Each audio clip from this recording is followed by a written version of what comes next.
Agenda ये है कि जी खुश करना है, मैंडेट के बगैर आए हुए हैं, सारा फोकस पीटीआई पे है, पीटीआई सर ना उठा ले, इनके वर्कर्स को जो है ना पंजाब में दबाओ। अवाम का अपने इदारों से अपनी हुकूमतों से एतमाद भी उठ चुका है। ये गुड तालिबान क्या है, ये वो लोग जिन्होंने सरेंडर किया। सरेंडर बंदा जो सरेंडर कर गया, लेकिन आप उससे एक्सपेक्ट कर रहे हैं कि वो आपको जंग जीत के देगा। कौमी सलामती कमेटी का इजलास मीटिंग कम प्रेजेंटेशन ज्यादा थी। प्रेजेंटेशन और एलामिया से दहशतगर्दी खत्म होना होती तो अब तक हो चुकी होती। वजीर आला खैबर पख्तूनख्वा यमीन गंडापुर की अजीब मंतक। निजी टीवी से गुफ्तगू में कहा कि खैबर पख्तूनख्वा में किसी सूरत ऑपरेशन की इजाजत नहीं देंगे। ऑपरेशन से फायदा नहीं नुकसान होता है। जितने दहशतगर्द मारे जाते हैं उससे ज्यादा अफगानिस्तान से आ जाते हैं। मजीद कहा कि दहशतगर्दी कंट्रोल करने के लिए अफगानिस्तान बातचीत जरूरी है, लेकिन हुकूमत की सारी तवज्जो पीटीआई को दबाने पर है।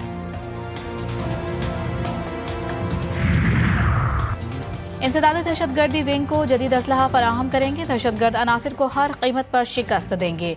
सदर मुमलिकत आसिफ अली जरदारी का कोयटा में अमन अमान से मुतालिक इजलास से खिताब। कहा कि दहशतगर्द कौम को तकसीम करना चाहते हैं, रियासत ने कायम रहना है।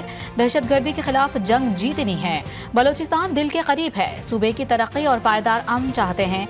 इजलास में chairman peoples party Bilawal Bhutto Zardari ने भी खुसूसी तौर पर शिरकत की। वजीर आला बलोचिस्तान सरफराज बुगटी ने सूबे में अमन व अमान की सूरत हाल पर ब्रीफिंग दी।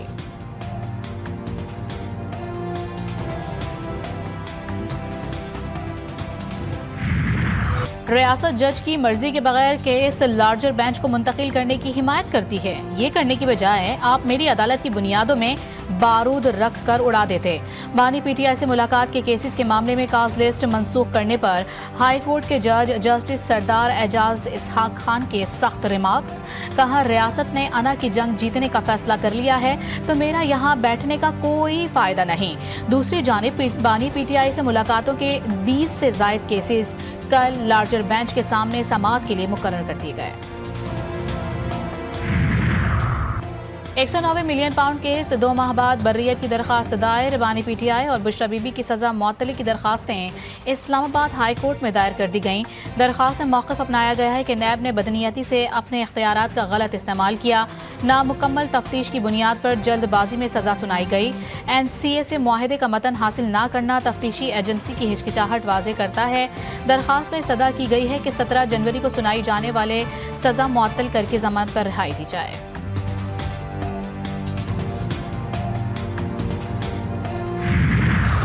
साबिक वजीर आज़म मोहम्मद नवाज शरीफ का बेटा हसन नवाज बरतानिया में टैक्स डिफॉल्टर करार, 52 लाख पाउंड का जुर्माना आयद। हसन नवाज ने 5 अप्रैल 2015 से 6 अप्रैल 2016 तक तकरीबन 94 लाख पाउंड का टैक्स अदा नहीं किया। कानूनी माहिरीन के मुताबिक दिवालिया होने के बावजूद हसन नवाज पर आयद जुर्माने की वसूली का इम्कान मौजूद है। बरतानवी कवानीन के तहत टैक्स चोरी के जुर्माने दिवालिया होने पर भी माफ नहीं होते। हसन नवाज के कानूनी ज़राए का कहना है कि पुरानी कहानी को एक मरतबा फिर दोहराया गया है।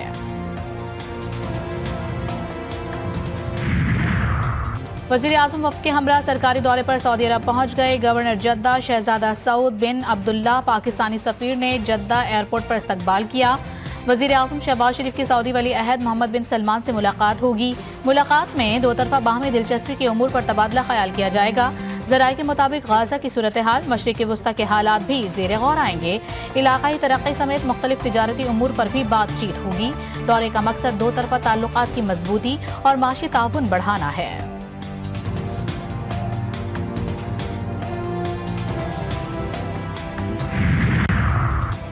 MKM की एक बार फिर हुकूमत से अलग होने की धमकी। राबता कमेटी का इजलास तलब। पार्लियामेंट में मीडिया से गुफ्तगू करते हुए MKM रहनुमा अमीनुल हक का कहना था कि शहबाज हुकूमत ने सिंध और हैदराबाद के पैकेज पर वादा किया था। तरक्याती पैकेज पर कहीं काम होता नजर नहीं आ रहा। 1.5 साल से हुकूमत ने MKM से किया एक भी वादा पूरा नहीं किया। कराची और हैदराबाद पैकेज समेत दीगर मामलात पर तहफ़्फ़ुज़ात हैं। अब फैसला करेंगे कि आज़ाद हैसियत में या अपोजिशन बेंचेस पर बैठें।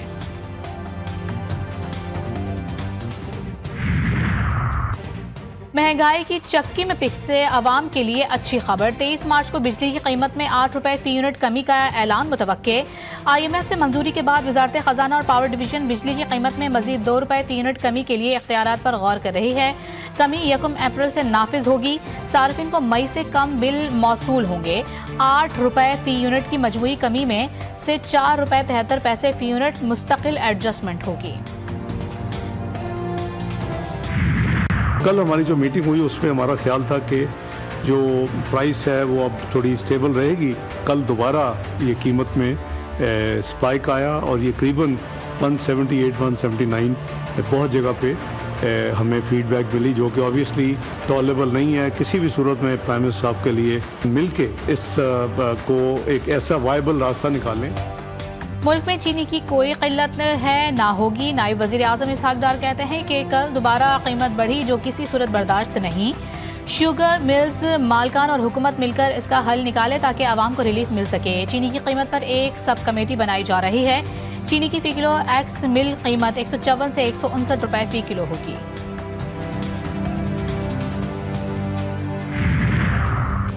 जमीयत उलमा इस्लाम के सीनियर रहनुमा और साबिक सेनेटर हाफिज हुसैन अहमद इंतकाल कर गए। मुमताज़ सियासी रहनुमा हाफिज हुसैन अहमद तवील अरसे से गुर्दों के आरजे में मुब्तला थे। नमाज जनाजा और तदफीन का ऐलान बाद में किया जाएगा।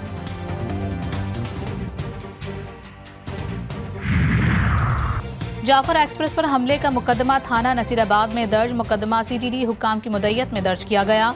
जाफर एक्सप्रेस सुबह 9 बजे कोयटा से पेशावर के लिए रवाना हुई थी। दिन 1 बजे रेलवे ट्रैक को बारूदी मवाद के धमाके से उड़ा दिया गया। दहशतगर्दों ने ट्रेन और मुसाफिरों पर असलहे और रॉकेट लॉन्चर से हमला किया। मुकदमे का मतन।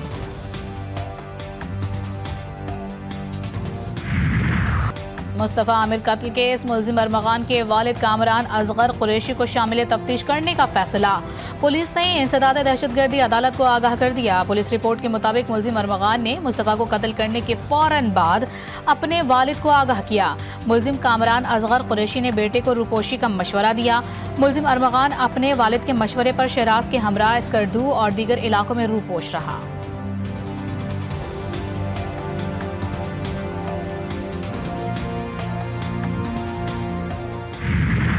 FIA ने मुलजिम अरमगान के गिर्द घेरा मजीद तंग कर दिया। FIA ने 10 मर्चेंट अकाउंट्स की शनाख्त कर ली। जराये के मुताबिक मर्चेंट अकाउंट्स के जरिए कॉल सेंटर के पैसे आते थे। 4 बैंक अकाउंट्स भी सामने आ गए। कुछ अकाउंट्स खाली हैं। अकाउंट्स कब खाली हुए, तफ्तीश जारी है। क्रिप्टो करेंसी के हवाले से भी FIA मुख्तलिफ अकाउंट्स की जांच कर रही है।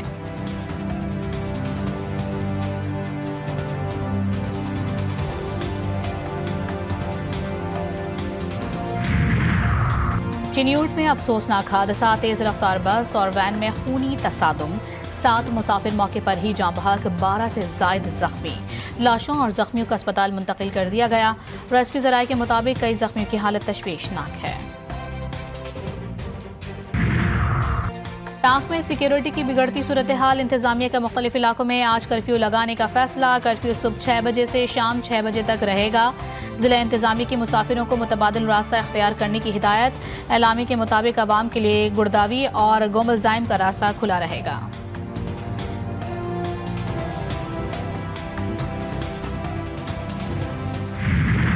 गजा में दूसरे दिन भी सहूनी हमले जारी। अलबुरीज कैंप, खान यूनिस, रफा और मवासी पर बमबारी से मजीद 29 फलस्तीनी शहीद। 2 दिन में शोधा की तादाद 436 हो गई। 183 बच्चे शामिल। दीरुल-बलाह में अक़वाम मुत्तहिदा की साइट पर हमले में गैर मुल्की कारकुन मारा गया, 5 जख्मी। सहूनी वज़ीर आज़म ने ताज़ा हमलों को शुरुआत करार दे दिया। हम्मास इजरायली जारहियत के बावजूद जंग बंदी पर बातचीत के लिए तैयार।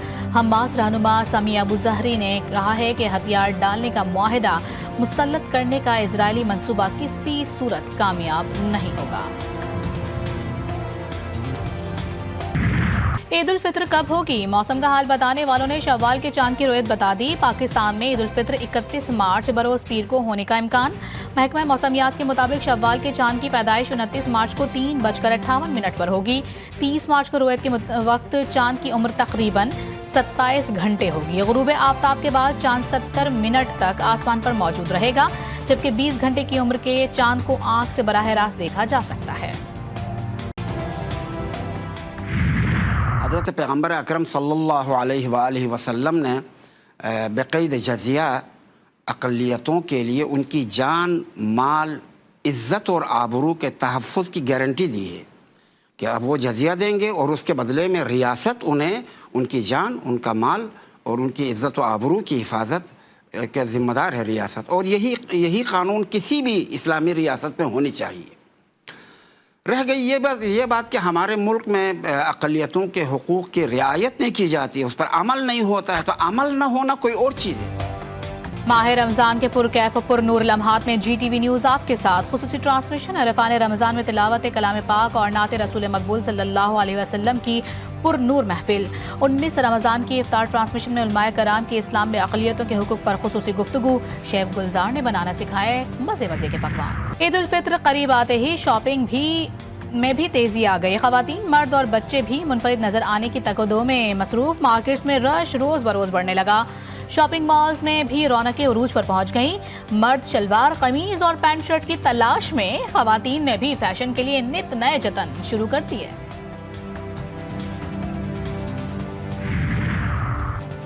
अपनों में ईद मनाने के लिए जाने वाले परदेसियों के लिए खुसूसी इक़दामात। पाकिस्तान रेलवे का ईद उल फित्र पर 4 स्पेशल ट्रेनें चलाने का फैसला। ईद स्पेशल ट्रेन 25 रमज़ान से ईद के बाद तक चलेगी। मुसाफिरों को ईद के दिनों में 20% किराए में रिलीफ देने का भी ऐलान।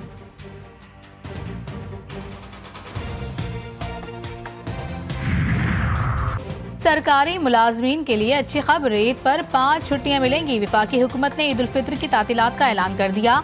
पीर 31 मार्च से बुध 2 अप्रैल तक तातीलात होंगी। हफ्ता और इतवार की तातीलात मिलाकर 5 छुट्टियां मिलेंगी। काबीना डिवीजन ने सरकारी तातीलात का नोटिफिकेशन जारी कर दिया।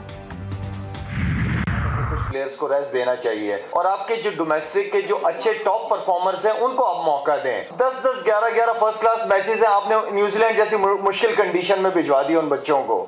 जहां हमें 4 स्पिनर्स की जरूरत थी वहां हमने 1-2 स्पिनर खिलाए, जहां पे 1-2 के स्पिनर की जरूरत थी वहां पे हमने 4 स्पिनर भिजवा दिए न्यूजीलैंड।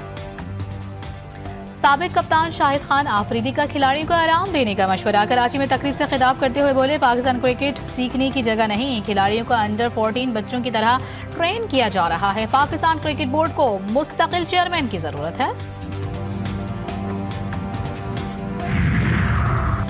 न्यूजीलैंड से वनडे सीरीज कौमी वनडे स्क्वाड के 9 खिलाड़ियों की ट्रेनिंग का आगाज। लाहौर के LCCA ग्राउंड में कैंप लग गया। खिलाड़ी नेशनल क्रिकेट अकेडमी की कोचेस की जेरे निगरानी ट्रेनिंग सेशन में हिस्सा लिया। वनडे सीरीज का कैंप 21 मार्च तक जारी रहेगा।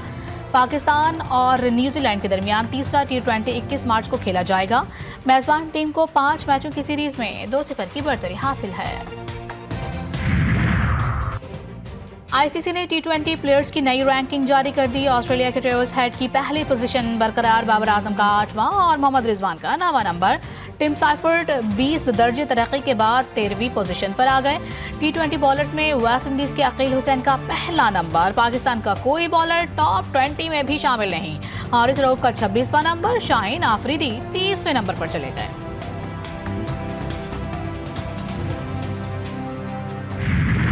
और सिन्फे नाजुक से सिन्फे आहन बनने का सफर।